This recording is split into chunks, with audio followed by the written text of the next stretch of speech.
Okay, so it's been a while since I've been live, so y'all forgive me for that. Glad to be back in the building, the Southern Gooner. I am back. I am Matt. Hope everybody has enjoyed themselves this summer. I have got a treat for you all today. I have not forgotten about you all. I want to sit back. For those who have seen me on a couple of shows, you've heard me say this. I have sat back and watched from the shadows. I have sat back and observed and listened. And we're here. We're here. This weekend is the curtain raiser, to the beginning of the season. And we're going to hop into this today. I've got some stuff lined up for y'all. We're going to sit here. We're going to do some reactions. We're going to do this stuff live today. I've got some doozies for you. I'll just say that. I've got some doozies for you.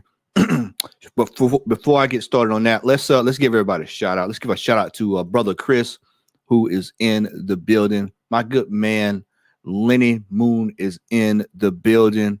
Brother Corn is in the building as well. I love y'all too, brother. I appreciate y'all, man. Thank y'all for joining me this morning, this afternoon, this evening, wherever you are in the world. Do me a favor. Make sure that you all hit that like button as you come in. So we can get that algorithm up, man. Jamino, my brother, is in the building. Joel is in the building. Bigger fish to fry. You know it. You know that fish is coming to get fried, baby. Look here.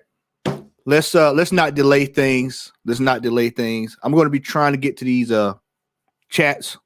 Mods, make sure that y'all take care of any unruly people in the building today. I'm pretty sure we're going to get a couple of people wanting to get unruly. GT, welcome, brother. How are you doing? How you doing? All right, so let's get down to business. I wanted to make sure I had everything set up here before we got rolling. So let me make sure I got it all in order. All right, so first order of business. Let's get this right down to it. Now, I want you all to let me know if y'all can hear this when I play it. I'm going to go ahead and get started, but I'll give you a backdrop on this here. Brother Simeon is back out there again. You know, Arsenal PR is in full effect going into the regular season. My brother says, hey, man, Gabriel Jesus is out for 4 weeks or more. You all know my theory on it. Jesus said, if Arteta says Jesus is out for a couple of weeks, that means a couple of months. Brother Simeon says, there's no need to panic. There's no need to panic. But there's a couple of things in this that I want you to hear. And we're going to go ahead and we're going to get right into this. All right? Let me know if you can hear this in the chat. I'm good, guys. How are you? Thanks for having me. No, thank you for joining us. Your views on the number 9 position. I think after this injury, some feeling like Kai Havertz will have to fill the void for at least the first few weeks. Are you happy with that? It's difficult to know really what the best solution is to this problem. As you say, according to kind of the reports that we've heard and sort of trying to take away from what Mikel Arteta said, it looks like this could be sort of 3-4 weeks on the sidelines, in which case there's no real need to panic. I mean, you don't go out and drop 40-50 million pounds on a player for the sake of 3 or 4 weeks. I think that would be bad business, that would be irresponsible, and that would be panic, I guess. But for Arsenal, there are a number of options, of which one is, of course, Kai Havertz, who didn't... Now, wait a minute. Now, wait a minute. See, I wonder if Tony Claude is watching this, because I just told him this. I said they're going to probably end up putting him right up top. $65 million. He's playing somewhere. He's going to be playing come opening day. You know, this is a problem that we all knew coming off of the back part of last season. Matter of fact, people like me and Gunnar were saying it all year. Ivan Toney. We've been yelling Ivan Toney since August of last year. This isn't something that's new about this whole striker deal. But for some weird reason, the PR enforcement agency wants to go, oh, we don't need this.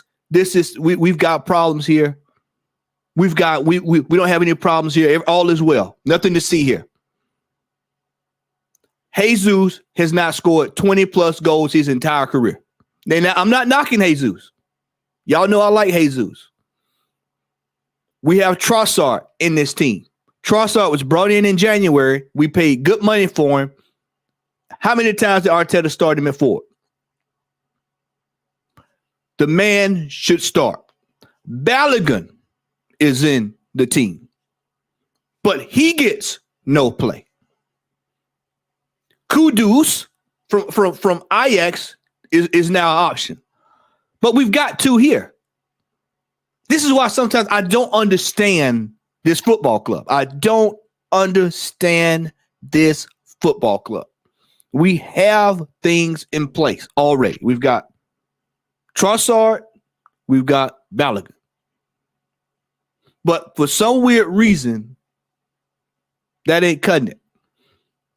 Do I think we can go out and we should go out and get somebody? Yeah. But if we're going internal and we don't want to spend money, that's right there. That's the option. That's what we have right now. But Mr. Semiao seems to think we don't need to panic. There's no problem. There's no problem. There's no problem. Well, I'll tell you what. Let me call off a couple of the games coming right out of the gate. All right. We got City on Sunday. We've got Forest after that, starting the season, Palace, and then we've got Fulham, and then we go into September. Listen to this in September, y'all. United, Everton, Spurs, Bournemouth, and then Man City, Chelsea. If we are not careful, y'all heard it here first. You all have heard it here first.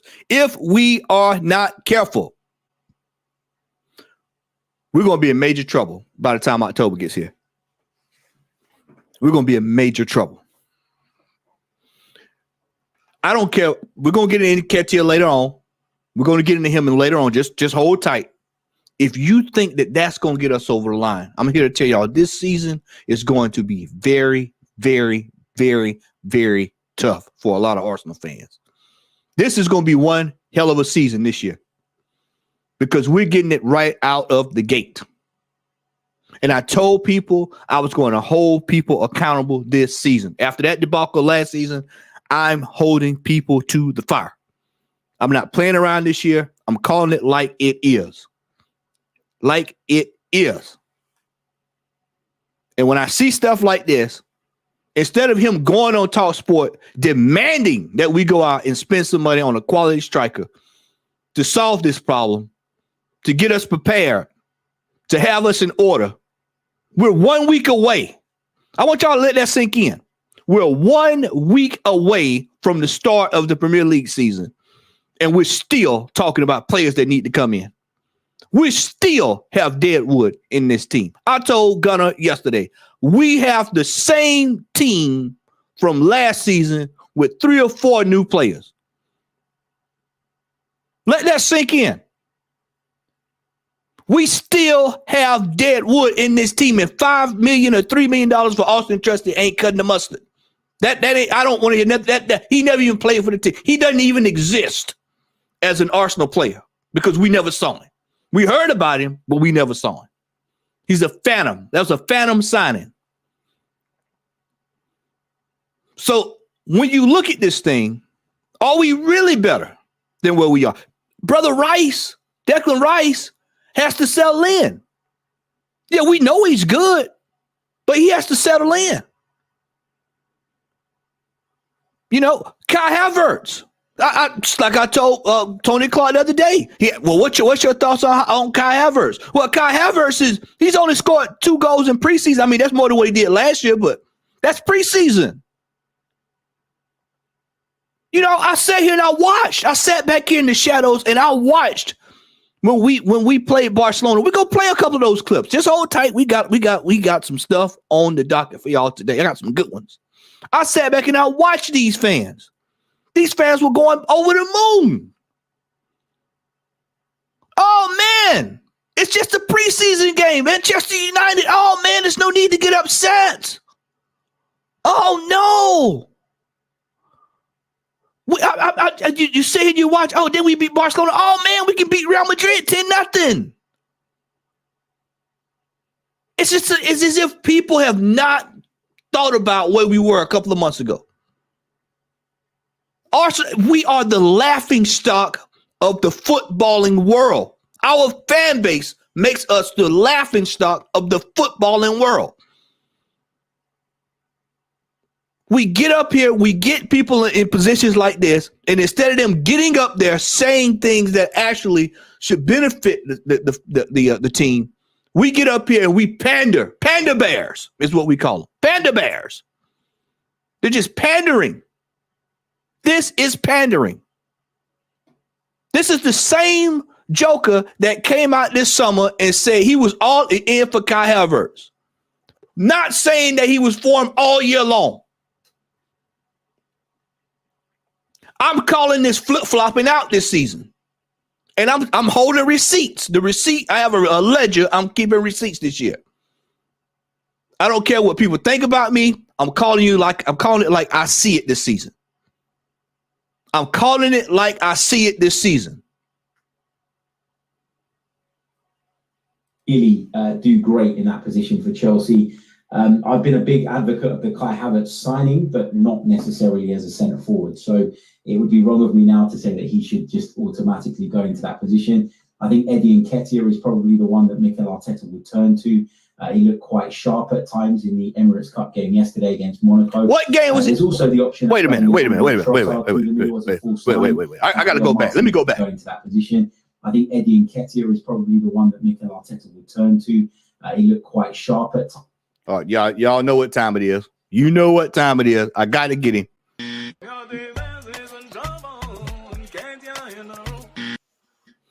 Here we go. What game was Simeon watching this week? Oh, a little tap-in goal? A little baby tap-in goal? He's good for that every 6 games. Look, man, I told you this season I'm not playing with folks. I'm not playing with folks this season. We have seen this experiment play out the last 3 years. We've seen this play out. And what has the result been every single time, ladies and gentlemen? What has the result been? He cannot cut it when it counts. What you're seeing here, ladies and gentlemen, what you're seeing right here, just based off of this right here, this right here, this is typical early Arsenal foolishness. And I bet you wonder, like, what Matt, what are you saying? What are you saying? This is exactly how we look back. When we get to May, we look back and we see all of the missed opportunities. Why is Nketiah still in this team? Why is Rob Holding still in this team? Why is Tomiyasu still in this team? Why is Cedric Suarez still in this team? Why have they not been moved on? Why are we going into the season, the beginning of the season, and they're still on the ledger? Why are we still paying these players? Why are we still holding out hope for Eddie Nketiah? And I've got more. We got more on him, so just hold tight. But this is the foolishness. Look at Harry's face. Look at that face. Does that look like a man that's convinced on Eddie Nketiah right there? Does that look like a man that is convinced? Would he put his mortgage on Eddie Nketiah scoring 20 plus goals this season? Look at that. Just look at that announcer looking at him. He's looking. Did he really say that? Did he really say that? Just look at his face. This is unbelievable that these people keep going back to these old tired tropes. These old tired tropes of looking and hoping and praying. Brother, that ain't working. That dog ain't hunting. I'm sorry. It ain't going to hunt. Times in the Emirates Cup game yesterday against Monaco. There's also the option of playing Leandro Trossard through the middle as a false 9. Gabriel Martinelli could go through the middle as a 9 as well. So I think Mikel Arteta will look at this situation and think that he has options and enough options to be able to navigate through the first few weeks of the Premier League season. I just wonder if they're keeping a real close eye on Gabriel Jesus, and as the window edges towards its conclusion, if they are concerned about how long he's going to be out for, that might prompt them to make a move. But at this moment in time, I don't think Arsenal have any intention of going into the transfer market and spending big money on a centre forward. Do you want that, Harry? Do you want to sign somebody, or do you think that the players that you mentioned there, Havertz combined with Trossard, combined with Saka, combined with Martinelli, combined with Nketiah, do you think that's enough goals to see you through, or do you think that you need to do something quite adventurous in the transfer market? I think it's enough goals if you're talking about a 3 or 4 week period, and that's what this comes down to. It all depends on how long Gabriel Jesus is going to be. Brother JS, what's going on, brother? I understand the problem to be a continuation of the knee injury that he had, that he picked up at the World Cup, which ruled him out for 3 months last season. What we understand is that there's a bit of scar tissue still in there that is causing some discomfort, and they decided to go in there and remove that to help him through the problem. So by all accounts, it shouldn't be a big deal, and it shouldn't be something that keeps him sidelined for a long period of time. You know what people are not saying? You know what people are not saying about this Jesus ordeal? Gonna let y'all in on a secret. Y'all come close to your computer. Come close to your computer, your phone. Hold it up to you. I'm for to tell you. Let you in on a secret. Let you in on a secret. This is the same injury that he's been dealing with since the World Cup. Let that sink in.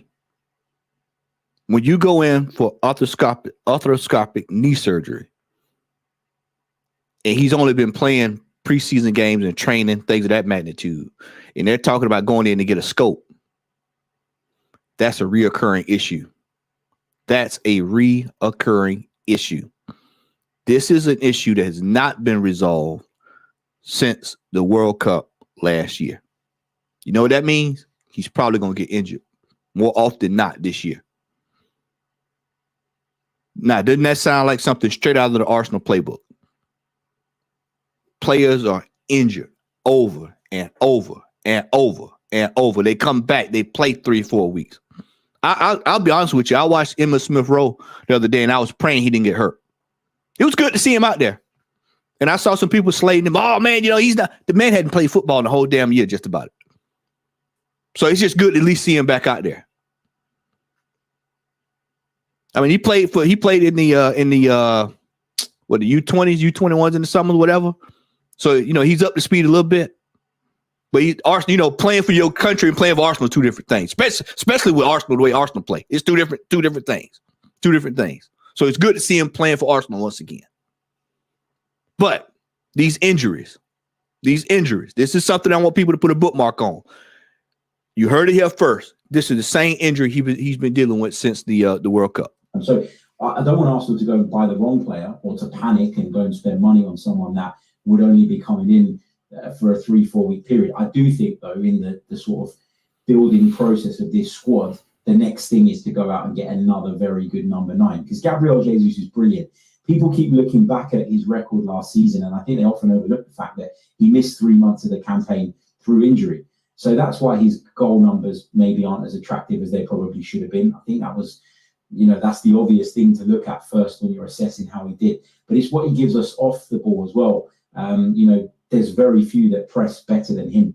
There's very few that link play up better than him. And it's no coincidence that Saka and Martinelli's numbers and Martin Odegaard's shot through the roof last season, having sort of Gabriel Jesus. All right, so what do we call this? What do we call that right there? The hope strategy. That's the hope strategy. The hope strategy. Let's keep it a little respectable in the chat, Corn. Let's just tone it down a tad, but I understand you can't stand it, but let's tone it down. What we see here is the hope strategy. What's that, Matt? What is the hope strategy? I hope that Saka scores 12 goals. I hope that Martinelli scores 7 goals. I hope that Kai Havertz can give us 10 goals. I hope Odegaard can score 9 goals. I hope that Martinelli can give us 15 goals. I hope that Thomas Partey scores 2 or 3 goals. I hope that Julian Timber comes in and scores 7-8 goals. Listen, this hope strategy thing, where was it at when it counted? Why do we do this to ourselves every year, people? Why do we do this? Why do we just not get what we need? Hey, we need a 20-goal striker. Let's go find one. Well, man, there's no 20-goal strikers out there. There's nobody. Well, we had one that went to France and scored 21. He scored 21 in France. And I know Manchester United just signed this guy, and I I'm not expecting much out of him, but I tell you this, he better not score 20 goals this season, because I said a 20-goal strike is what we need. Whoever scores 20 goals and not on Arsenal, somebody needs to be looked at about that, because we need an elite striker. There's a couple of names floating around here that if they were serious about doing something, they will go in and put a bid in, and we don't even have to name them. You know who they are. But then he gets up here, he says, oh, well, if we get somebody in, it's only for 2 or 3, 4 weeks. No, we need somebody for the next 2, 3, 4 years. See, a lot of these fans think short term. I'm thinking long term, quality down the line. It's amazing, man, at how some of these fans, they get on these panels, they get on these shows, and then they turn around and then they spew the talking points, the foolishness. In the forward line. So no, I'm not desperate for Arsenal to go out and bring in a centre forward. Of course not. He's not desperate. Injury. Just looking ahead to Sunday, you'll be able to hear it live here on Talk Sport. Arsenal taking on Manchester City in the Community Shield at Wembley. How important is that for the Arsenal fans? It's very important, I think, because normally you'd look at these games and you'd say, well, it's a glorified friendly. We've all had this debate 1,001 times. What does the Community Shield actually mean? I think for Manchester City, it doesn't mean anything. They've just come off the back of winning a treble. If they get another piece of silverware, happy days for them. But I think for Arsenal, this means a little bit more. Arsenal, I think, when they came up against Manchester City, just faced a little bit of a complex last season. Every time they went toe-to-toe, Manchester City came out on top. And with the exception of the away game in the FA Cup, where Man City and Arsenal, or more so Arsenal, made sort of wholesale changes in that game, that was the only time Arsenal really played well against Manchester City last season. They played well for the first 20 minutes at the Emirates in the league, and they were absolutely battered at the Etihad towards the back end of the season. So I think for Arsenal, this is an opportunity to win a psychological battle, to give themselves reason to believe that they can go toe-to-toe with this Manchester City side. We win this game Sunday. If you think what I show you today is going to be out of order, you wait if we win this game Sunday. You would damn near thought we won the league. You would damn near think we have won the league. This is where we are, ladies and gentlemen. This is where we are. Would I like for us to win on Sunday? Sure. Do I think we'll win on Sunday? Nah.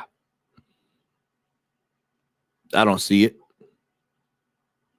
I just don't. I don't see it. We're not organized. We're not organized. We're not organized at all. We look like we just started playing. Based off of what I saw Thursday. Now, Thursday was a good snapshot. Or Wednesday, whenever we played Monaco. We look like a team that was in disarray. And even the players didn't look confident. Let that sink in.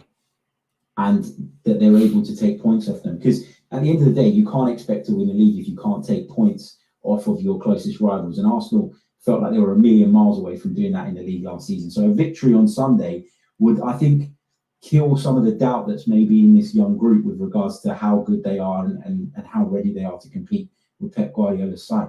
Harry, I've just got to take you back to something that you said moments ago. We were talking about Gabriel Jesus, and you said that he looked, you said that his goal tally perhaps looked slightly unkind because of the amount of time that he was out. And of course, I agree with you. I think that there's a truth in that statement. However, I think it's also fair to say regarding Gabriel Jesus, whilst I think he's a brilliant player, I think he's very good at what he does. I think if you cast your minds back to about a year ago when you went away to Bournemouth and he was just bringing everyone into play, setting up Odegaard a couple of times, I think he just played brilliantly. And we know that he can do that. But he is profligate, isn't he? He is slightly wasteful in front of goal. And when you think about how good you were last year, the amount of points that you managed to accrue, and you didn't win the league, to challenge for the league this year, you are practically going to have to be perfect. You're going to have to aim for in excess of 90 points. Is that sort of tally genuinely available to you if you don't have a ruthless striker rather than a very good striker who does lots of other work, Gabriel Jesus? Yeah, I think it's available to us. We weren't that far off achieving that last season. Let that sink in what he just said. I'm going to go back. I want y'all to hear that one more time. Let me go back. What did he just say? Very good striker who does lots of other work, Gabriel Jesus? I think it's available to us. We weren't that far off achieving that last season. And we were 248 days at the top. And we blew it. Completely blew it. Have you all noticed that most of these people are talking and not going back to saying we wasted it last year? They refer to it as we were almost there. We were nowhere near it.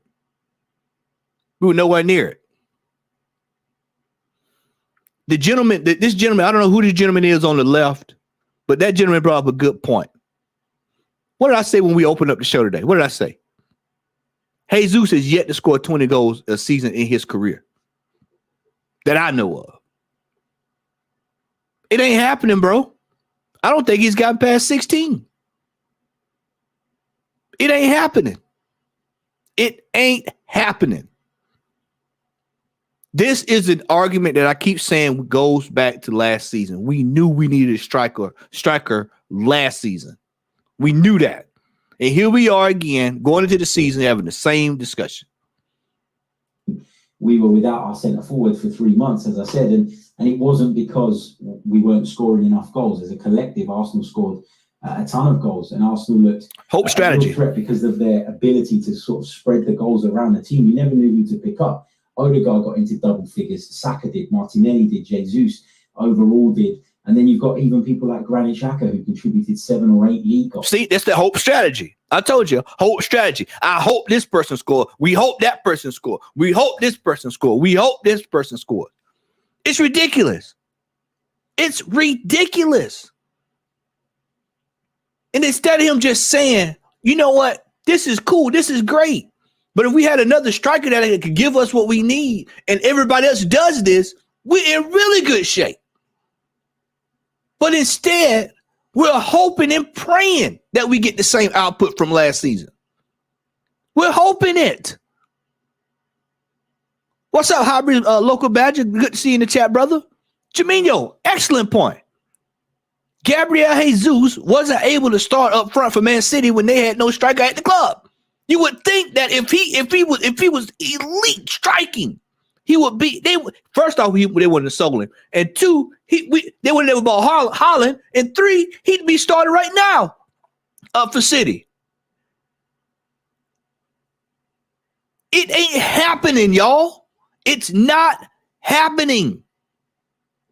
I'm sorry, it's not happening, y'all. He's not scoring 20, 30 goals.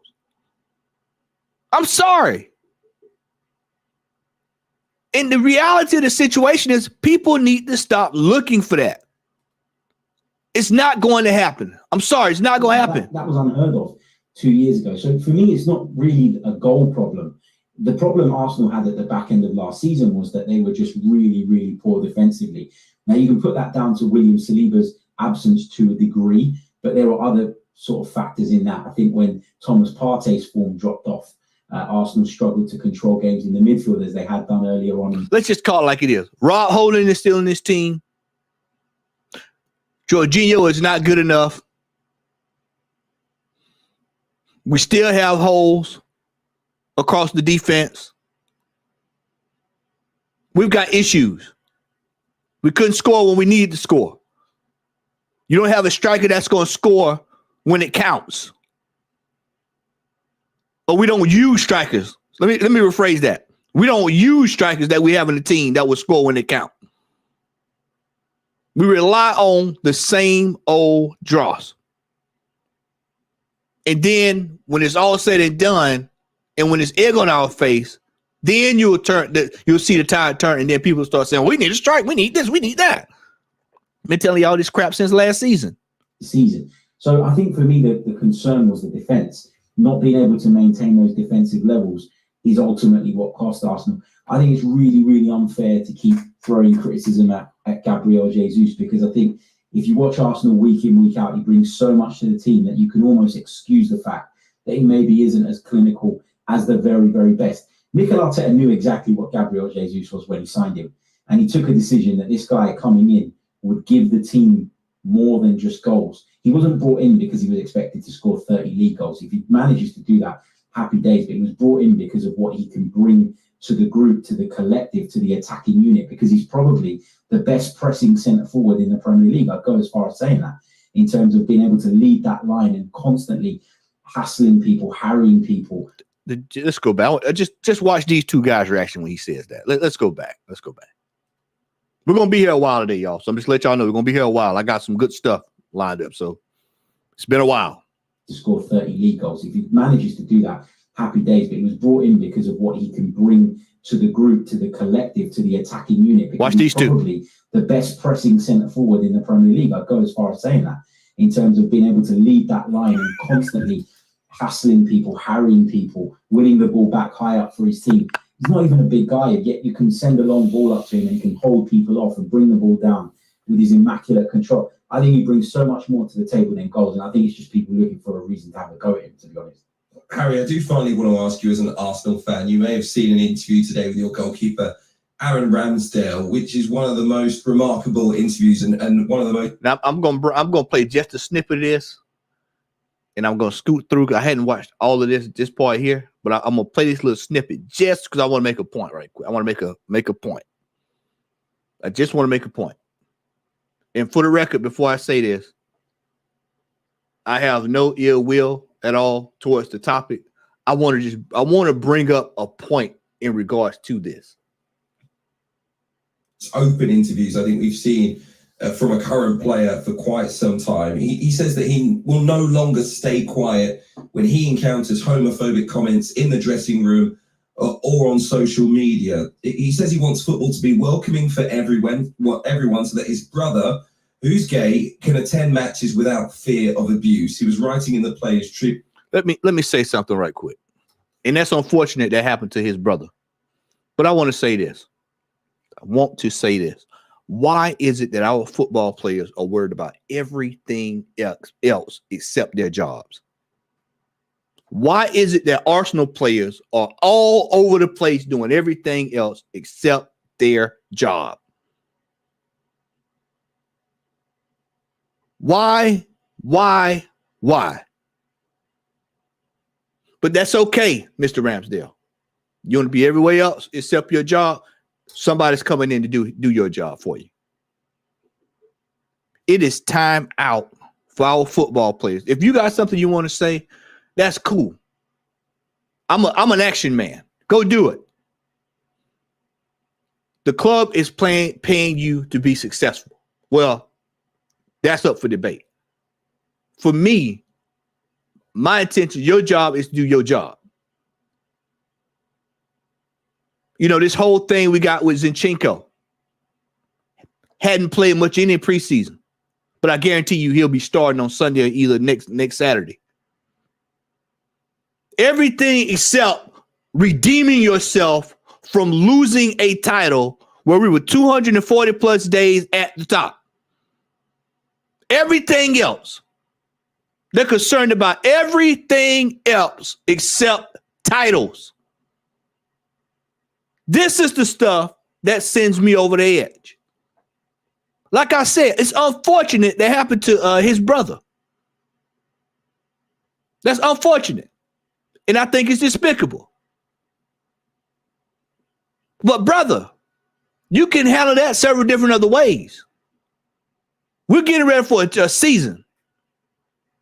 You can go talk to the security. You can have a meeting with them. You can discuss it. Hey, this is what the problem I'm seeing going on here. You go call the head of the stewards, and you say, this is an issue y'all need to work on.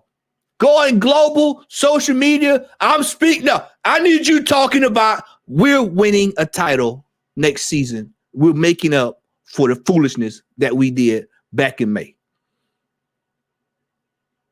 Not one time has Zinchenko come out and said, we're making up for the foolishness last season.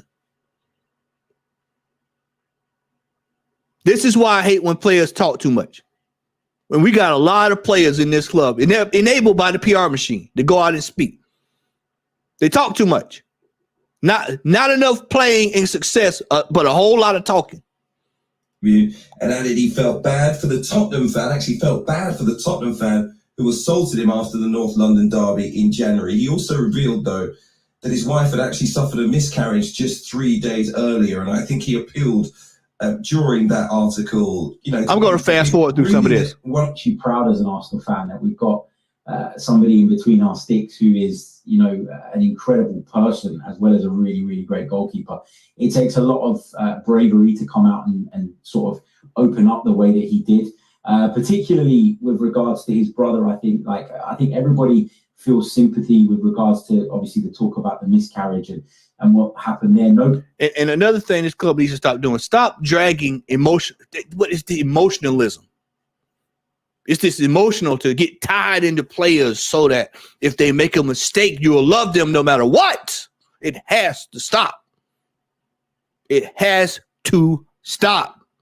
This is what we call in America. This is what we call step and fetch. You throw a rock, you turn your head, you throw something else out there to get you off of what the problem really is. This is foolishness. This is foolishness. Like I said, this is unfortunate. It happened. But for us to for them to make this a big shindig, this is something that can go into the pamphlet of the match day program. This whole discussion here is something that could be put in the match day program. That don't even have to be brought up on social media. That is what used to be back in the day, a match day program article.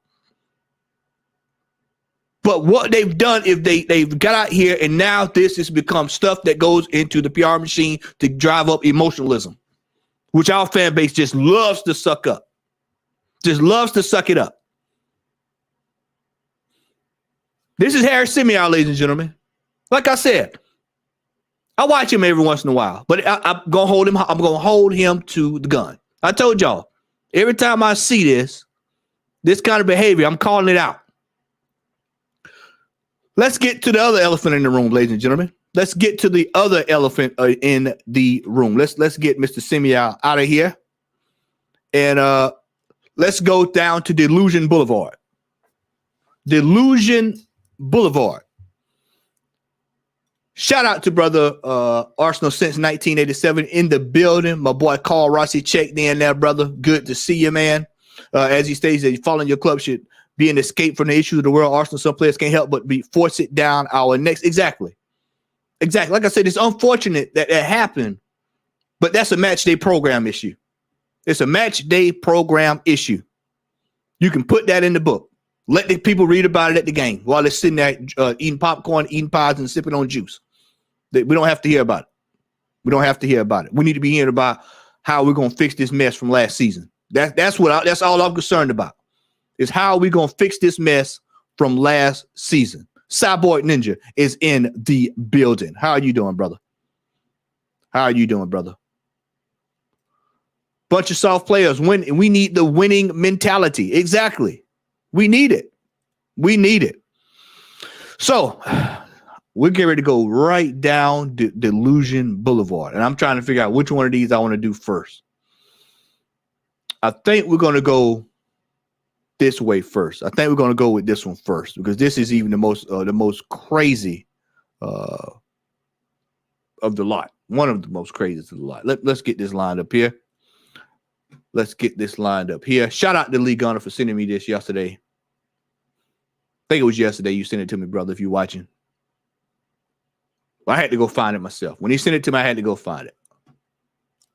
Delusion Boulevard. Some people, man. And this brother, now, I like this brother. That's the sad part about it. This brother's all right. He's okay. But sometimes you get caught up in the emotions. I told y'all Arsenal suffers from the Monsters Ball syndrome. They want to feel good. Let's feel good. What makes us feel good? Now everybody on this panel is, I would say, 30 plus outside of my brother down here at the bottom.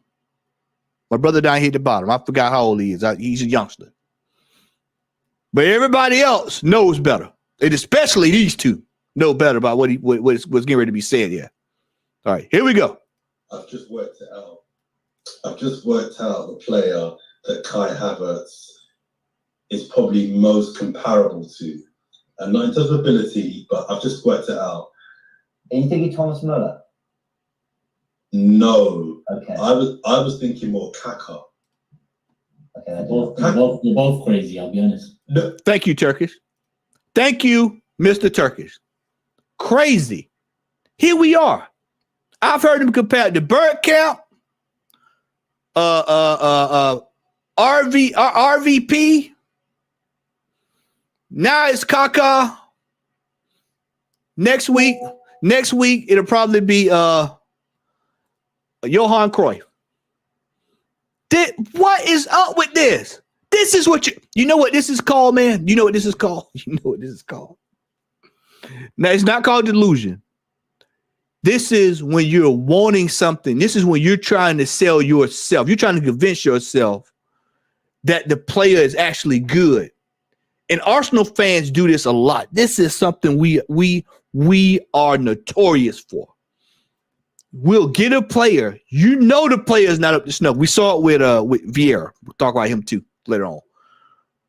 We want to convince ourselves that the player is good when you can actually see that the player is not what you say. Because if he was that, that would already happen. And it's an insult to Kaká too, for him to even do that. It's an insult. And it's just amazing to have watched people this summer try to sell themselves on this whole Kai Havertz deal. And like I said, for $65 million, I would like for him to perform, because that's a lot of money to be spent on a player. It's a lot of money to be spent on a player. But when I hear stuff like this is, I know what it is.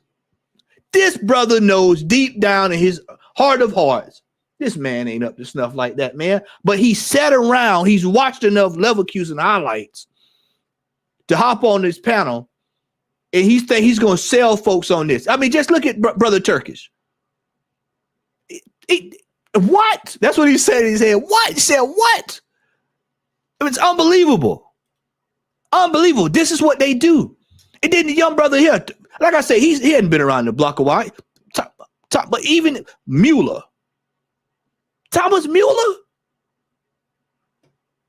No, but let me go forward. So Kaka was slightly more of an out-and-out 10. I think Kai Havertz kind of more drifts into the 10 role, but both quite tall and languid, but deceptively quite quick. Havertz isn't slow, technically quite proficient. You see how he's trying to sell himself on it? And Turkish knows it. Bruh, man, Turkish knows it, man. Shout out to Turkish, man. Shout out to Turkish. This man he knows better. He's trying to, my man here, brother's trying to sell the panel on this. I mean, come on, y'all. Come on, Arsenal fans. Please stop. The most simplest thing that should have been said is, we paid $65 million for she got me saying this shit now. Paid for Kai Havertz. And instead of saying that, he said, you know what? We paid $65 million for him. I want the best out of him, which is true. I want the best. $65 million, you got to hope that this works out. I mean, we're letting Pepe walk. We paid 72 for him, and he's walking for free down to Besiktas. But I think it's Besiktas is where he's going. We can't keep doing this, y'all. We gotta hope this work out.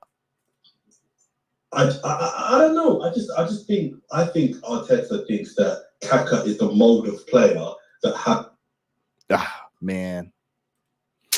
Told y'all we got some good ones today, y'all. We got some good ones. That was round one. Round one. This one was a couple weeks ago. And I saw this one. I tucked this one away.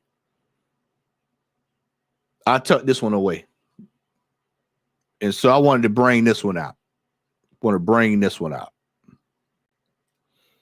Let me get it up here. All right. These are some American brothers out in LA. This is when I tell you how our fans' delusion is at an all-time high. This is a classic example of what I'm talking about right here. This is it. This is it. This is the when I was just talking to y'all about emotional, getting drawn in and playing off the emotions, and they're excited, and I understand they're excited. This is probably their first time seeing Arsenal live, or their second time, maybe their first or second time seeing them, and they don't see them all the time, and they get caught up, and Robbie shows up with the microphone, and AFTV's been, and I've seen it firsthand because I've seen this play out firsthand. I've been there. I've seen this. For those who know, you can go all the way back to when I was pushing for Nketiah back in 19. I've been on AFTV before. I know about this. I've seen how folks act when this microphone shows up. And it's just, oh man, they're excited. They go crazy. Watch this right here. This right here is going to be the mentality of the people you're going to see this season. We fell out, lost our confidence. United kind of spanked us, but in a way, look, running back up, his technician. We're in this. Look at this. Everyone, we're manifesting this energy. This year, 92 days on top for nothing. No, fuck that. We're going back.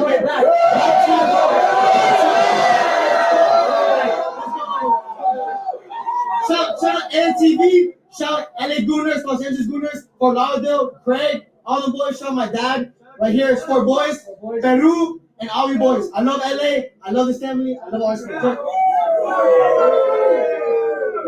One more final thing to end the wrap. Leandro Trossard, snap, technical. The way this family's growing, the way LA, Miami, next thing you know, Arsenal, the top team, bro. Fuck Man City. Let's go! All right, so you look at, I'll say it again. You look at where we are from last season. In credit to him, he did mention we threw away the title in so many words. He said it. I'll give him that credit. What have we done to improve? What have we done in the last 3 or 4 weeks to show us that we're ready to compete for a title? I told y'all this was going to happen. I told y'all this at the end of last season. I said, people going to come back to this season. They're going to think because of what happened last season, that last season will play out again, and we're going to be on that same form. And then they're going to be hurt.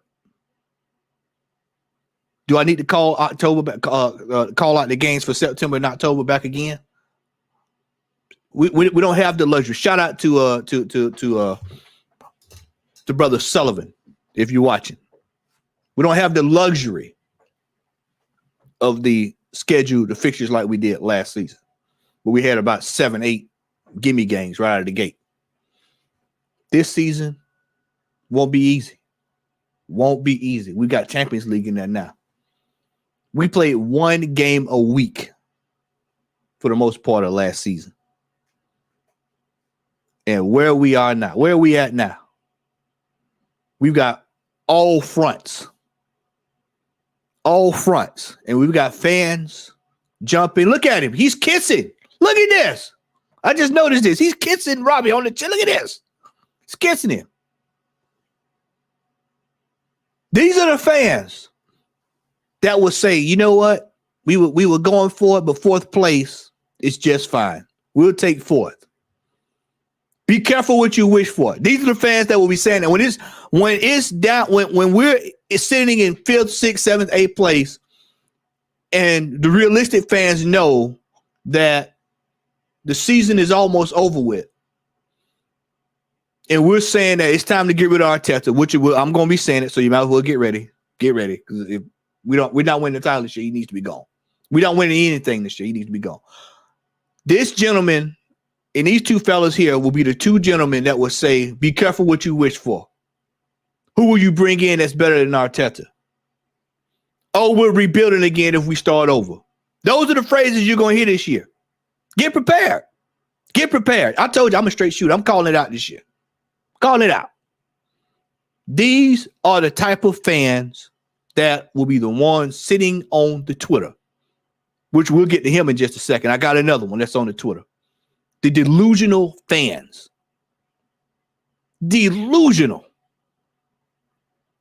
And speaking of that, let's go right to let's go ahead and get him lined up right now. Right now. Another, I told you, delusion. This preseason has got Arsenal fans in a fog. They think that it is all the way over. Now look here. Look at this gentleman.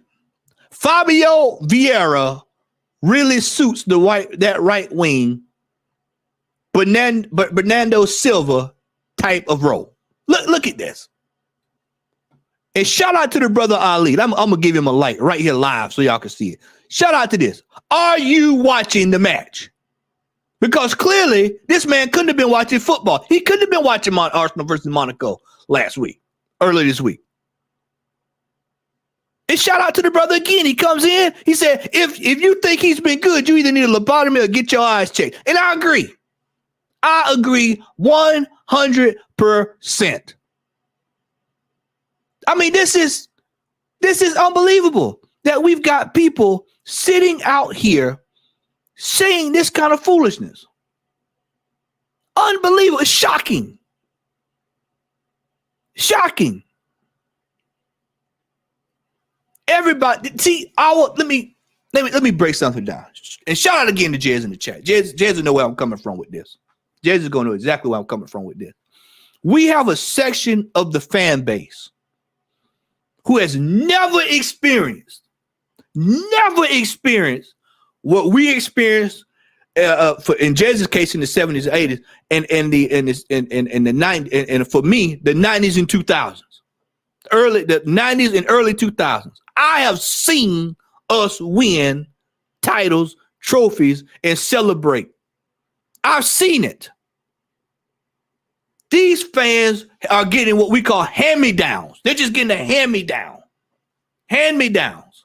This is hand-me. You know when you have 4 or 5 brothers and sisters, and whoever's at the bottom get all of the used shirts and socks and the baby crib and all that stuff. This is hand-me-down success. We just hand-me-down. So 4th place to them seems like it's, oh man, we've done it. We've arrived. Hendon understands it as well. We've got a section of the fan base that are not used to true success. So when it looks like something's good, everybody goes ballistic. There's no way Fabio Vieira should be on the right wing at any point in his Arsenal career anymore. There's no reason. That doesn't even make sense at all. That's like somebody telling me, hey, man, we should have put it. We never gave Abuya a shot up top, man, when we need to replace Adebayor. That's like somebody saying that. It doesn't even make any sense. That doesn't even make any sense. But these are the fans with the loudest voices in the club. These are the fans that get on the platforms. These are the fans that would say, folks like me, folks like Jez, folks like the American idiots, they'll say we're all fools. What does this yank know?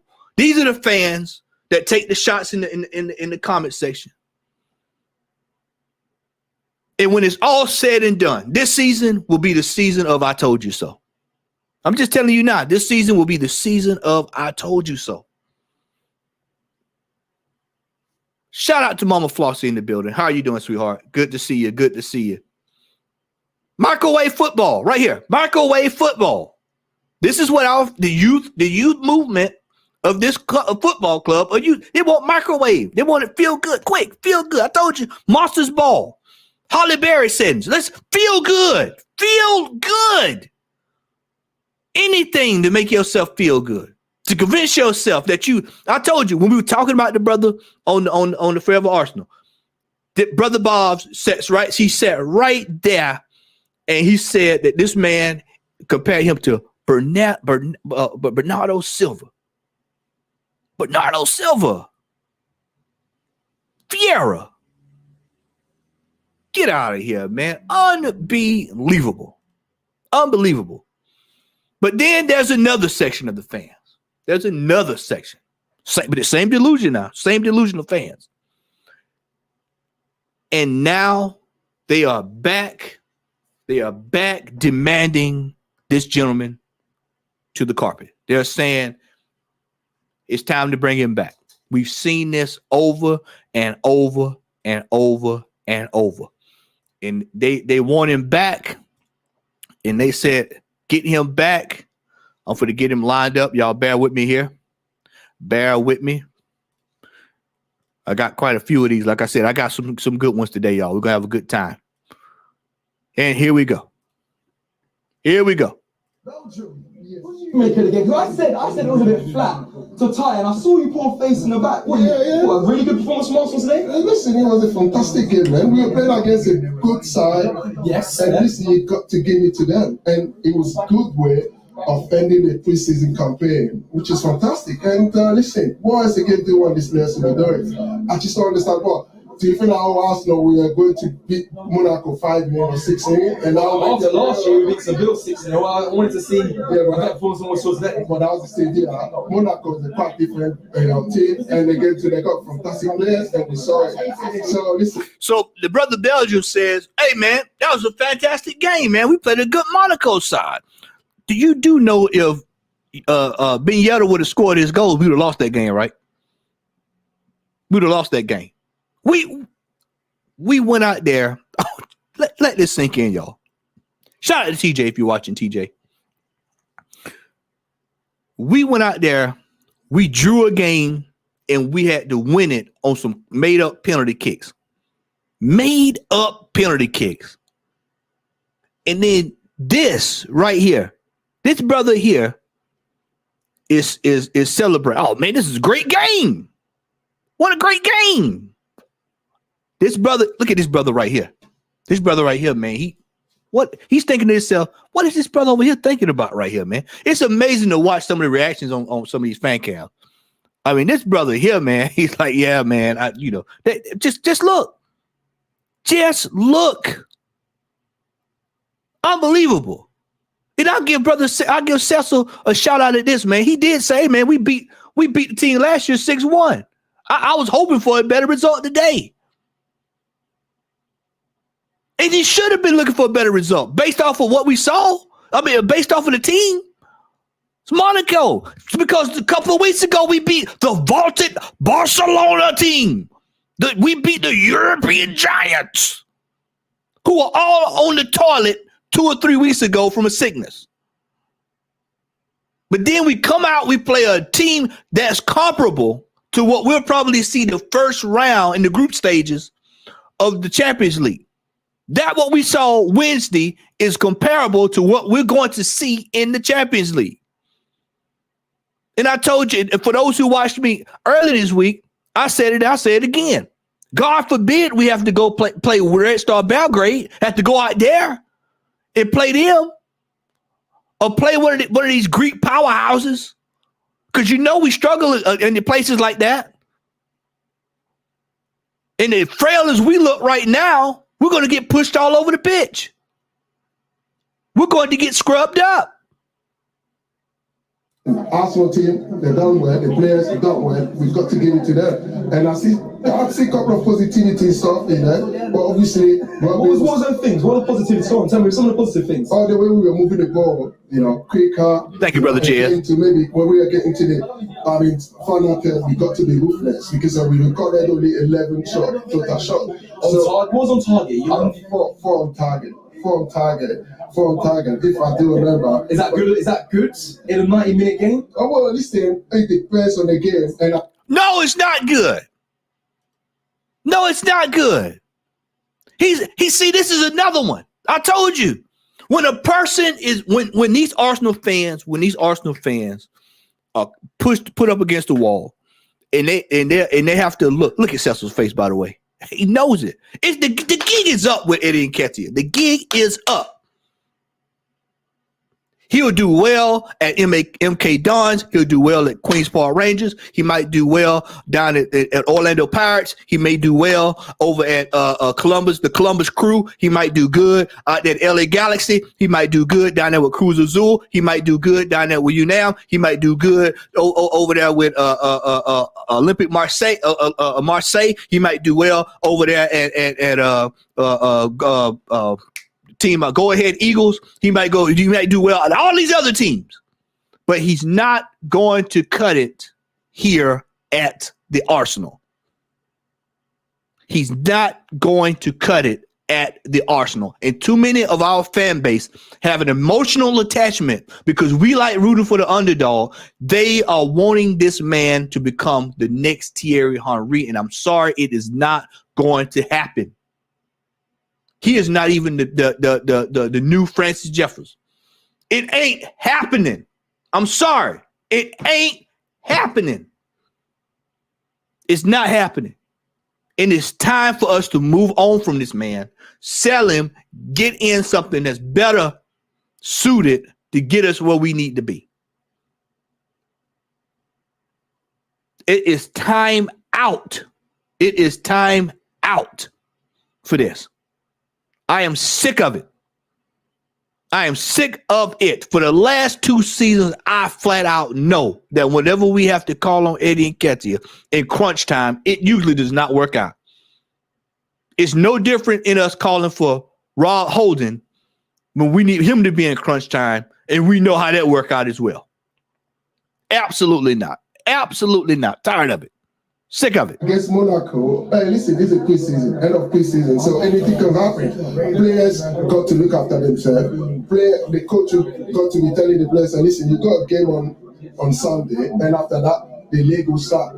So you don't want to pick up an injury, and you got to be okay, dealing with those kind of scenarios. And I think that was a good. People probably go at Nketiah, but I think Nketiah let it lie. Listen, I know people because on social media, people are saying now because they're from Ghana, Thomas Partey's from Ghana, and that's why I'm always kind of standing up for them. No, they're a fantastic player. They play for Arsenal. So if they're not here, I'll still be supporting Arsenal team and I'll still be supporting the players. So it's not because Nketiah's from Ghana that I'm supporting our Thomas Partey, which is good to see them, and again, good to see Nketiah scoring. So, it's a good preseason, end of preseason, and hopefully they'll take it up to the next level.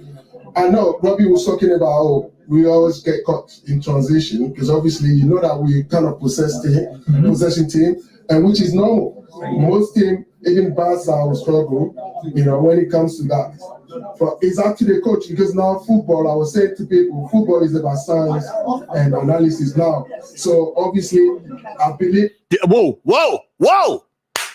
Did y'all see this? I want y'all to see this. I want y'all to look close. I'm going to show y'all. You have to watch this stuff. When y'all watch these videos, start watching the people's reactions around the person. I caught something there. Don't know if y'all saw this, but I'm gonna rewind it back. I want y'all to see the other brother's reaction when he heard that. It is this brother said, this one brother Belgium said it's about science and analysis. What do you hear from Gunn all the time? It's all this expected threat and all these numbers and all these math equations and divide by 2, round out to the nearest third, all this stuff. No, football is about winning. That's what football is about. Elite sport is about winning. It's about success. It's about success. When you're going down here talking about all this other stuff, it's just to convince yourself that you know that we're really not where we need to be. I'm going to go back. Watch this brother right here. Watch this brother right here. And I just love how people listen. When you hear this kind of stuff, you have to listen with what I call a third ear. Just take yourself out of it like you're right there with him and step away and look at the whole picture. Now watch this brother. Watch this brother right here. Because now football, I was saying to people, football is about science and analysis now. So obviously, I believe that they've gotten into those data and pick it out and see how we can move forward. You see that? That's part. I'm not monetized. That's bullshit. Is what you just heard right there is total bullshit. That is certified bullshit, what you just heard. And you notice this is stuff that's coming off of last season. And I told y'all, a lot of these fans have amnesia. They don't want to remember what happened last season. I remember. I'm going to be going back. I'm going to be pulling it out of the file cabinet all year long because we had bigger fish to fry. This cup is beneath us. Oh, we're not worried about that. Oh, we got it. It's under control. Second place is fine. You would have wished for it in August. All this junk. And now we get here. You see this, now the new one. Analysis. Data. It sounds like a Microsoft commercial is what it sounds like this man's talking about. It's like a damn Surface Tablet Pro commercial. Because it's not good in those kind of transitions if you get caught. If not, when we play a team against City, which is a reference club, I know that you don't want that kind of situations. But hopefully they'll go back in there again to watch some of the videos and see how we can improve upon it so that defensively they always make sure that they're not switched off, and that's what's happening. And I think, I'm looking forward to Sunday again. I'll be there. I'll be supporting the team, supporting the boys, and I'll be there. And trust me, they'll keep. I mean, it's a cup game, so it can go in either way. But I believe that this boy on Sunday they're going out there and show what they're capable of doing. So yeah, I'm looking forward to that on Sunday. Yeah. No. I'm dead. The PR at this football club, I'm telling you, man, top-notch stuff, man. It's world class. Let's get him off the screen. Gonna get him off the screen. Get this one. We've got some more here. I told you, been a while since I've done one of these, but I got quite a bit of material. We've got some more. Trust me. We've got some more. All right. Here we go. Hold on to your butts. And yeah, it was a very good game. Obviously, you can see quite a big side like Declan Rice, Odegaard. Yeah, very good game overall. I think it was first half very shaky. It was more 50-50 first half. Second half, it was still 50-50, but I think Arsenal edged it. As for chances, there weren't that many chances, but as you know, it's a pre-season game. The boys weren't 100%, there was more 70-75%, but it was nice for some of the players to get starts, like Nketiah. It's like glad he started, got a goal. Fabio Vieira, again, played well. Gabriel Saliba looked a bit shaky, but other than that, it was all good from the players and very good performance. Yeah, so we saw our 3 new signings playing today, Rice, Timber, and Havertz came off the bench. What's your thoughts on our transfer business so far? Are you happy? Yeah, I'm very happy, and I like the fact that we done it early on in the window, especially with Rice still. So I know there was a bit back and forth between Arsenal and City, but we edged him, and what I saw today was glimpses of what we can see next season, where he can cut it out and feel like coming to the win like we see, and he had a very good chance of pitching a very good tackle from the Monaco defender. And as for Timber, again, another excellent purchase from Arteta and Edu. And as you see, he can not only play left back, he can also play right back in the game, he can also play in midfield, which is key for when we go forward and attack, as some of our attacks start from midfield. And as for Havertz, I only saw little glimpses of him on the ball, but other than that, he done well, and he done well to the first penalty. Yeah, see, that's that Kai Havertz thing again. What I told you. What did y'all just see there? I only saw him, 1 or 2 touches. He scored a penalty, so that's great. That's great. He's done a great job. These two are typical of what I'm talking about. When you have to convince they're trying to convince themselves. What have you noticed all day? What have you noticed all day on the clips I've shown y'all? People are trying to convince themselves. This is why I titled the show what it is. The reality check, the preseason versus the Premier League. Preseason, everybody's feeling good. I never put stock in preseason. But I can tell you what my eyes have seen. It looks like the same thing that we tailed off of last season. Up and down, up and down, up and down, up and down. The same form is still there. Now, these two gentlemen might be a little nervous because they're on camera. But you can hear it in their voice. They're really not confident in what they're saying. They're not confident. They're not confident. They're trying to convince themselves. They're trying to convince themselves. So looking ahead to next season now, what's your minimum expectations? The Premier League. 100% the Premier League. If not the Champions League, but definitely the Premier League. I think the Premier League too. I think with the signings we've made. Shout out to these gentlemen. I give them some love on that. What's the expectation? Premier League. Let me tell you something. So y'all know where I stand going into the season. This is it. This is it. This is it. This season for me, anything less than trophies, Arteta has to go. Notice I said with an S, trophies. S. He has to go. No, success this season. This is the season for success. I don't hear anything about fourth place. Fourth place would be good. I don't want to hear that. Because that was not the case last season. It was at the end of the season that was the case. Oh, we'll just getting into the Champions League. No, this season, we're keeping it real. We're keeping it real. We're keeping them honest. We're keeping them honest. The League of Rational Arsenal fans are keeping people honest this season. Shout out to TJ Warren in the building. Shout out, brother. Good to see you, man. Good to see you. Yeah, these gentlemen here, man, look terrified. As you see last season, like Jesus and Zinchenko, like the impact they've made. So, like, I think the 3 signings that we made can like push us on to get the extra 5 points that we need to go and clip City to the title.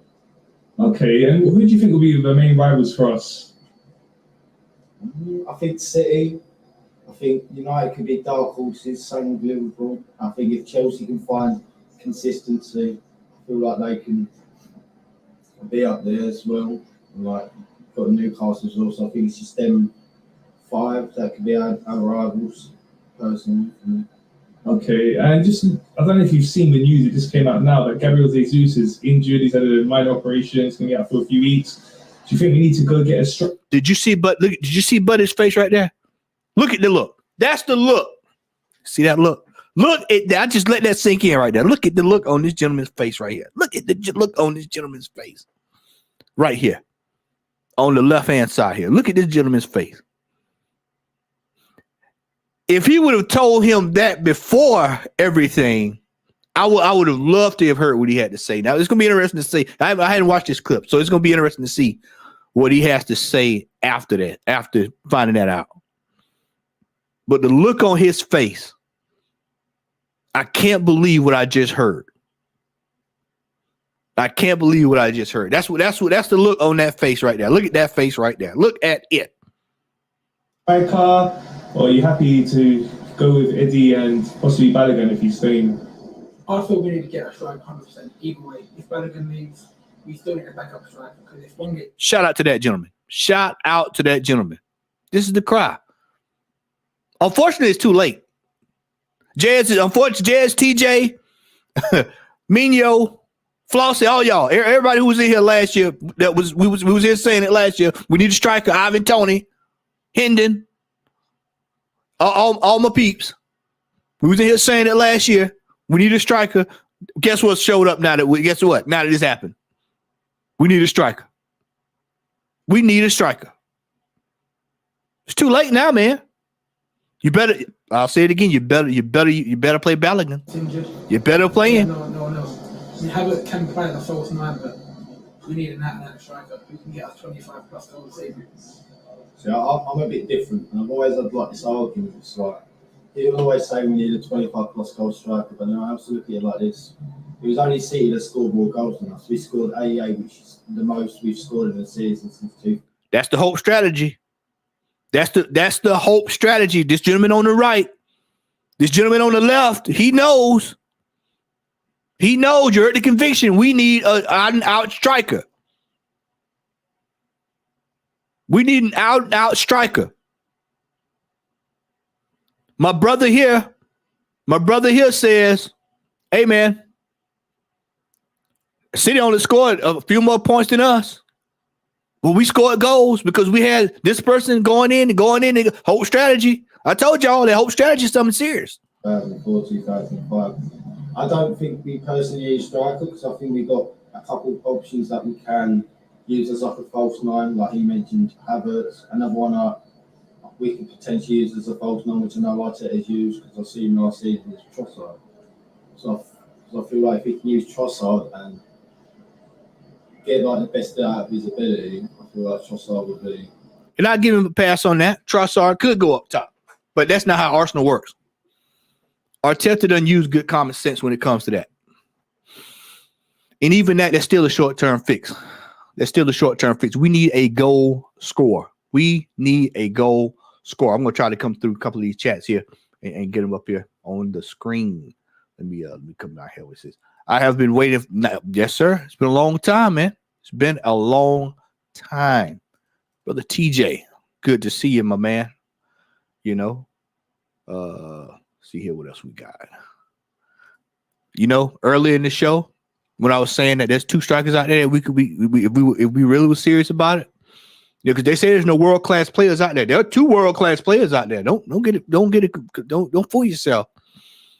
If we were serious, just like my brother Fresco Boss said we'd be putting down some serious money and testing the resolve. We can just put it down and see what happens. There's no harm in that. Putting the money on the table to see what happened, what would happen, you know?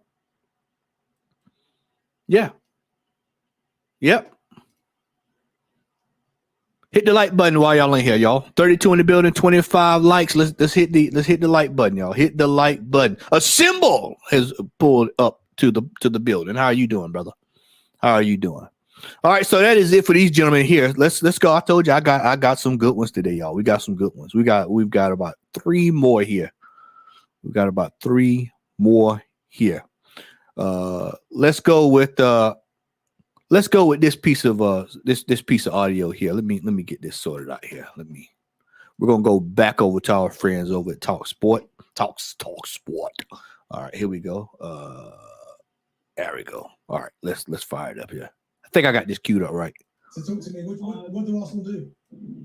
I think at the point last season when Trossard was playing as sort of false 9, I think we played some of our best attacking football, and I don't think, I agree, I don't think Havertz is the one. I wouldn't go and get someone else and rush another poor recruitment decision that we. So for me, I'd be going Trossard, Martinelli and Saka. Would you not give Nketiah or Balogun a chance? I think Nketiah's had his chances. He's just so inconsistent. I know he's a goal scorer, but at times he's frustrating. I'd love to see more.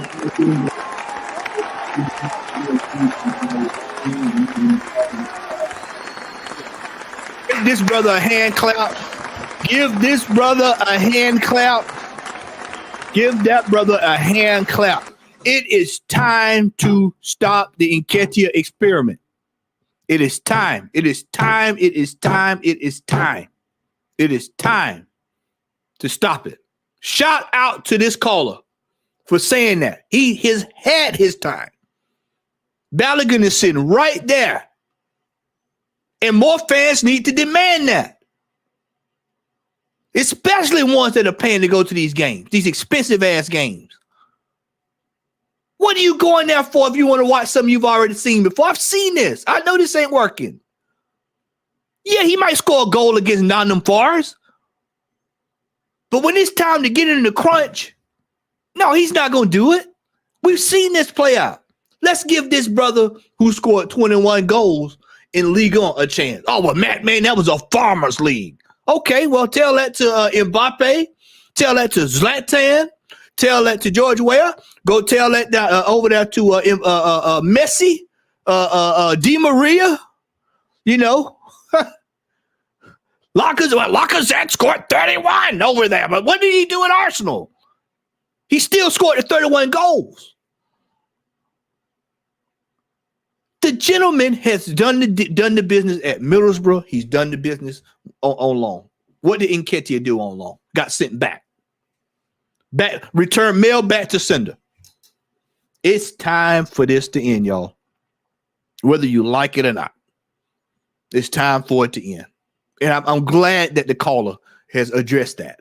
Yeah. Do you know what, Josh? I think with Ian Nketiah, I do think at times he gets a rough ride. You think about it. I know when Gabriel Jesus was first starting to come back, if you look at that initial period and even the season before, where he went to the Stamford Bridge, scored the 2. He ended the season really well.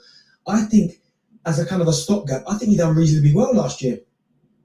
Yeah, I think at times, I think that's what frustrates Arsenal fans, isn't it? Because at times he goes on this run where he scores 4 or 5 in a couple of games, but then it can just go a little bit sour. And I don't know, I still think Trossard offers more in terms of assists as well. And I think sometimes maybe even Martinelli could go through the middle and then Trossard goes back out to the left. I have nothing majorly against Eddie, but for me, he just never seems to be quite at the level that we need if we are going to push for the league title.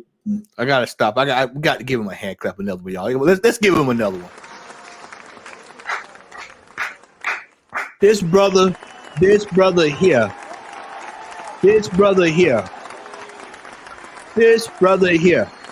And let me say something. There's a section of the fan base that's waking up. Jez, you remember last year towards the end of the season we had a chat. We all had a chat. And what did we say? There's going to be a section of the fan base that's going to snap out of it. And you're starting to hear it. This gentleman's saying something that we said that should have happened last season. What he just said is what should have happened down the stretch last season. And we probably would be having another discussion right now. This is the most sensible call I've heard in a long time on TalkSport. This gentleman knows what he's talking about. Trossard, you paid 28, 30 million for him. Why you ain't playing him? Him and Martinelli can go just like this. Left, right, left, right. If you ain't playing Balogun, just go ahead and go with that. I mean, this is sensible. This is a sensible call. All right, listen, Josh, really good call. I mean, listen, Nketiah scored 2 against Manchester United in January. I know he had a few injuries, but then he didn't score again until, well, I don't think he scored again for the rest of the season. So it was... Yeah, he's got to be more clinical as well, hasn't he? As well as Gabriel Jesus. And not every team's going to be able to have a Harry Kane, the Haaland. You know, you're not going to be able to go and find one. No. You know, Manchester United just signed Højlund. He seems like a very good player. Yeah. A very good asset, similar to sort of Haaland. But I look at Arsenal and I'm just like, you brought in Declan Rice. You know, could even push on Declan Rice a bit forward. Yeah. And say Thomas Partey, you sit. Yeah. You know, so I think they've got so many goals. Odegaard, Martinelli, Saka, Trossard, like you and the boy just said there, Josh, he can sit in there and come off. I think Arsenal will be fine going forward, even if Gabriel Jesus misses 4 or 5 games. All right, let's take one more little quick one. Danny, he's an Arsenal fan, obviously. Danny, you right? Good evening, Danny. Yeah, very well. How are you guys all right? Yeah, we're good, mate. So what did Arsenal do? Well, we went up last night and caller before said he didn't have much faith in Nketiah, but he actually had the armband last night for the first half when Odegaard was off. He got on the score sheet last night, played very well. So I think stick with Eddie, to be fair. There you go. There's another one. Keep hope alive because he scored a goal with the armband on. There he is. There it is. Oh, yeah, the armband. What is this? Is this Ian Wright? Are we going back to Ian Wright again? We're scoring goals important. Brother, that's not Ian Wright you thinking about, brother. In his head, he's thinking about Ian Wright. No, that's Eddie Nketiah. That ain't happening during the season. In his mind, he's thinking, oh, man, because I've seen this work before because Ian Wright did it.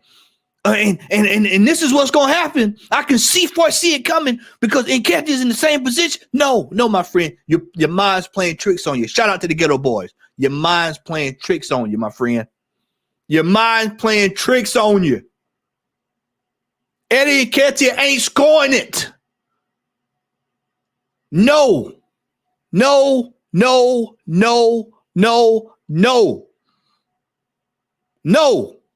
I don't know how many times I keep trying to tell people this Eddie Nketiah thing ain't cutting the mustard. It's not working.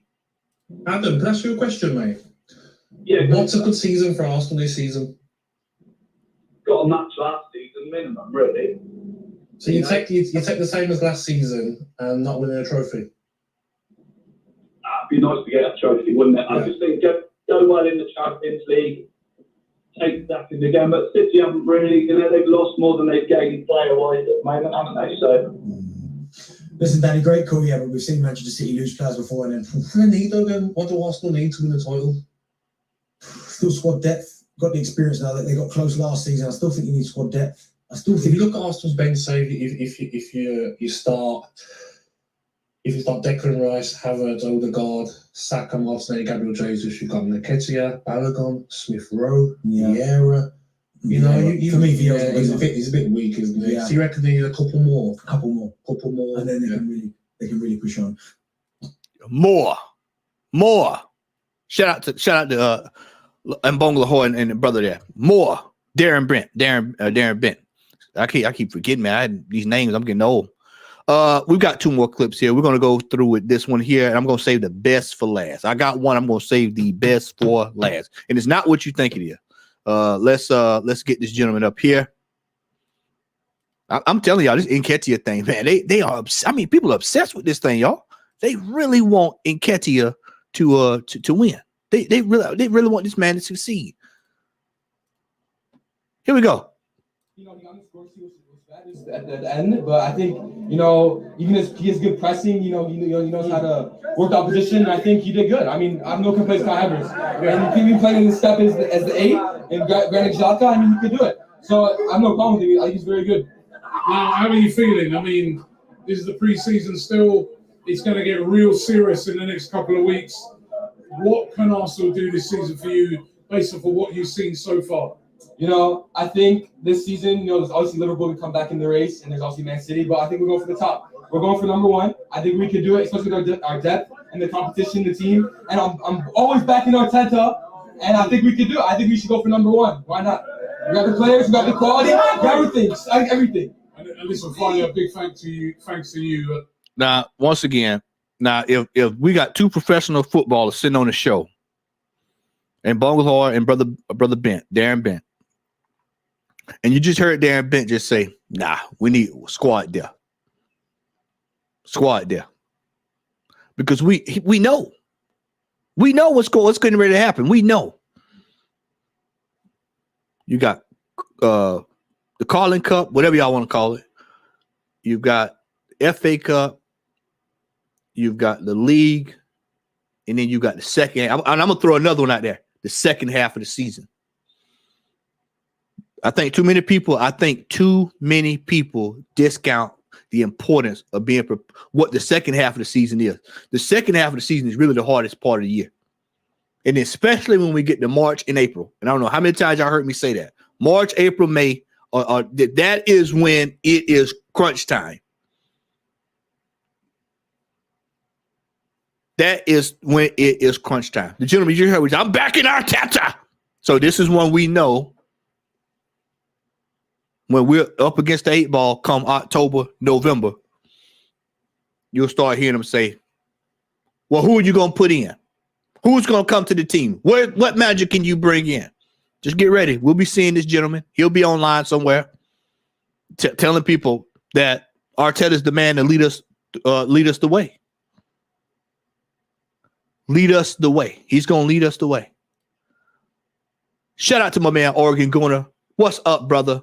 Didn't see you sneak in. How are you doing, brother? How are you doing? All right, so the last clip of the day, and we're going to get out of here. I've got this gentleman. There's always a shining light in the darkness. There's always a shining light in the darkness.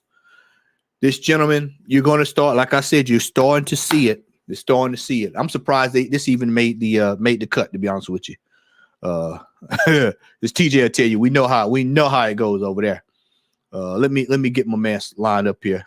Let's close this out right here, and let's get it squared away. All right, here we go. All right.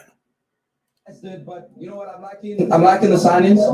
I just think we need a striker. Respect Eddie though. I think he scored a good goal. I think he did well today. Do we need a striker before the news that changes up for the next couple of weeks, or do you think we need a striker regardless? We definitely need a striker. And everyone's talking about, we're going for the league, we're going for the Champions League. Look at the striker that City has. Is Eddie Nketiah a Premier League winning striker? That's a question we need to ask ourselves, and I don't think he is. I like Eddie. I think he done well, but he's not a Premier League winning striker. And everyone wants to close the gap. If we're going to close the gap, we need to sign a world-class striker. And as much as Mbappe doesn't fit the chemistry of the squad, we need a world-class player. Mbappe comes here, I think we've got a chance of winning the league. I don't think we have a chance of winning the league with Gabriel Jesus or with Nketiah in there. Is there an argument say, City did it without a striker, just shared the goals round? Can Arsenal not do that this season, or is that a bit of a reach? I think we can do that. Hope strategy, Cecil. Cecil, that's the hope strategy. Hope strategy. Hope strategy. Hope strategy. Y'all say in the chat with me. Hope strategy. We're hoping. We are hoping. We are hoping that we get the same output from players from last season. We're hoping that Odegaard scores a lot more goals than he did last season. We're hoping that Thomas Partey scores a couple of screamers here and there. We're hoping that Declan Rice comes into the team and drops all these goals off. Hoping. Cecil, stop hoping and start demanding. Start demanding. This is the difference. Demand. Demand success. Demand a striker. Demand. This hope strategy thing. This isn't it. This isn't it. It'll be good for about 4 games. And then the next thing you know, if somebody gets injured, 2 or 3 players have to miss a game, somebody gets a red card, it all blows up. It all blows up. It all blows up. Balogun is there. I keep screaming this. Balogun is there. Use him. I'm telling you, man, this thing is going to be the next Serge Gnabry. We're going to look back, man. We're going to be pissed. Folks going to be pissed. Pissed if we sell him and he goes somewhere and lights it up. I'm going to say this. It's going to be controversial. It'll probably get clipped, but I'm going to say this anyway. Mikel Arteta does not like players that will stand up to him and say what they mean and mean what they say. He wants yes men in the team. He wants kiss asses in the team. Yes, I said it. Kiss asses. He wants kiss asses. People that will kiss his ass so that they can get game time. And when a player who will not kiss his ass shows up, he ships them out. It never fails. It never fails. Just look at the list of players he's ran out of here. Look at the players that he's ran out of here. It's a shame. It's really a shame. It is really a shame. Like how Trossard looks down the middle. I think Trossard was my man of the match there for me. As soon as he came on, we looked more dangerous. I think he should have finished that opportunity. Could have finished that game close. Penalties was actually worth something today. I thought, I want to come here. Arsenal lift the cup. It's a good day. Go back to South Africa. Now I'm stressing over penalties. So, yeah, bro, the penalties meant something. As much as it's a preseason game, I think Arteta needs to take it more seriously. I think he's trying too much. Last season, our tactics worked. Why are we trying to change it? I think we've got something that works. Let's stick to that. I hear that. So do you feel nervous then going into next week or the Sunday games? Do you feel like Arteta's not ready? I know he's trying these new things, but I don't know our strongest 11. I don't know how you. Now I want you to. I told you, and we're about to wrap it up, y'all. I told y'all this. Whenever you hear a question like that, when Cecil, this is how you have to learn how to analyze people. I went to school for social work. So I deal with a lot of mental health, stuff like that. So I know how to read people. For him to formulate that question, internally, that's what he's thinking. True that the gentleman was talking about the season, but this gentleman, Brother Cecil here, deep down in his heart knows, nah. He's hoping. He's hoping. The hope strategy. But we know how that turns out. I don't think we're ready for the season. I think we've got these signings, and yes, we got them in early, but we look lost. I mean, Rice looks lost, and he's coming from a team that's known for defending. Arsenal's an attacking possession-based team. Rice honestly looks lost. I think we just need to give them time, but I don't think we have enough time. The Premier League starts in 2 weeks, and we're not ready. I don't think we're ready. I don't see us. If we do somehow play well against City, then I'll be confident, but City are ruthless. Although they lost Gundogan, I think that's a big loss for them. He scored a lot of important goals last season. But they still have Haaland. He scored 50 goals, breaking the record. But you know what? You never know at the Premier League. You never know, but with City, you always know. That's the thing. With City, you always know. Yeah. So we have to take points off City next season. There's no ways we're going to go about next season without taking points off them. We can't lose 6 points off them and then catch up all the points they get off winning every game. So I think it's a big season ahead. Yeah. We need to win. We need to win all our games in order to win the Premier League. City's the one I'm always stressing. Liverpool's looking good again. Chelsea's looking good again. Man United's looking good again. Last season was our chance. Everyone's saying we're proud of our team, and I'm proud of them for finishing second last season. But 5 years from now, we're not going to be like, remember when we finished second, bro? Yeah, no. Remember when we finished second? No one's going to think back to that. So I just want to see some silverware next season. So it's a big season up ahead, bro. Okay,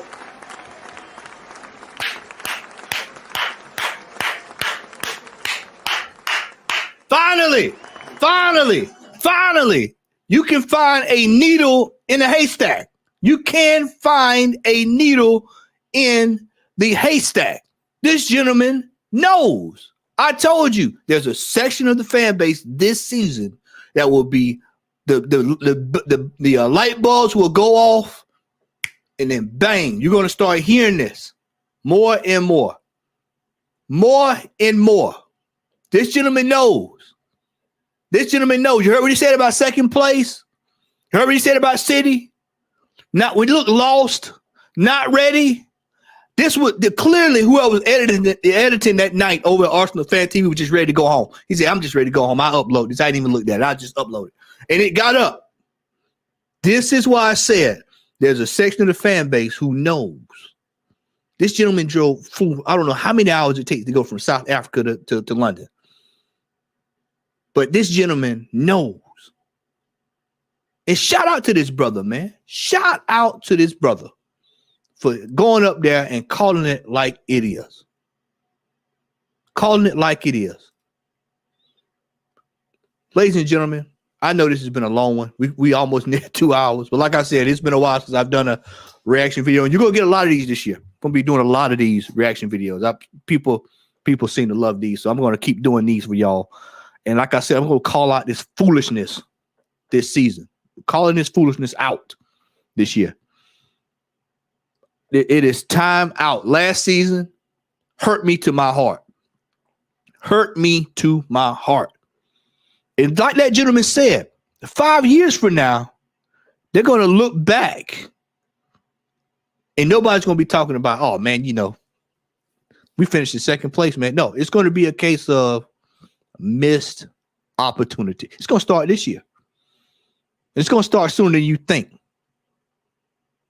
It's going to start sooner than you think. Some dark horse is going to show up this year. I'm putting my money on Aston Villa. It's going to show up and it just turn everything upside down. Newcastle is in the building. Chelsea, like he said, Chelsea, we funded Chelsea's rebuild. So Chelsea they have an actual manager now. You don't know what the hell Tottenham's going to do. I know we laugh at them all the time. We don't know what the hell Tottenham's going to do. Liverpool. So I saw somebody was saying, they're leaking in goals. It doesn't matter. Premier League hadn't started yet. We know it when pressure comes on with us. I mean, like I said, when the sun is out, dry, warm days up in London, sunny day in London, we'll fine. We'll do something. When it gets wet and you got to travel, then we know what happens. If you need 5 wins to get somewhere to win something, we know it ain't happening with ours. Ladies and gentlemen, Sunday, the curtain raises. Some people are going to say, well, we're going to see what we're all about with Man City. This is it. This is it. Don't fall for this stuff on Sunday, man. If we win, we win. Remember, the Premier League is a marathon, not a sprint. Judging from where I'm sitting at, looking at the team, we're not there. A lot of this season is going to hinge on the coaching abilities of one Mikel Arteta. This is the final season. The project, this is the bang season. This is the bang, because if it does not bang this season, then somebody needs to bang him out the door. Well, man, we're rebuilding all over again. Well, do what we have to do. Because I'll say this too. I'm going to be controversial on this. Like I said, I'll probably get clipped for this anyway. I'm controversial. If we don't do something this season, there's some players that's been in this team for a couple of years that need to be looked at as well. Because we need players that are going to get us over the line. We need managers that are going to get us over the line. People are tired of this. There's a section of the fan base, when you spend $700 million on a team and you're not demanding success, then there's something mentally wrong with you. Even with the ownership, they spend this kind of money, they should be looking for success. It's put up or shut up this season, ladies and gentlemen. It's put up or shut up this season. Ladies and gentlemen, make sure that you like, share, and subscribe. Make sure that you share this video with your friends. Throw it on the IG. And I really appreciate you all who are still here with me, man. Like I said, I hadn't done one of these in a while. Wanted to bring it back and drop the hammer. Like I said, this summer I'm going to be sitting back. I'm going to be watching, and we're going to be doing these reaction videos. Hopefully in a couple of weeks there, I'm going to try to have a Premier League preview show sometime next week. If my schedule allows it, I'm going to go to the dentist, get some work done. So hopefully I'll be good to go by then. So hopefully next Saturday, I'll be on the watch along with Lee. Hopefully this Sunday, I'll be on the watch along with Lee if he's doing one. So either way, I will be watching this team Sunday and sitting back and watching. And we're gonna see if this season is put up or shut up. Hope that everybody enjoyed the stream. Shout out to everybody in the chat, man. Have a wonderful weekend. Thank you for all of the love, and we appreciate you, man. All right, we are out. Peace.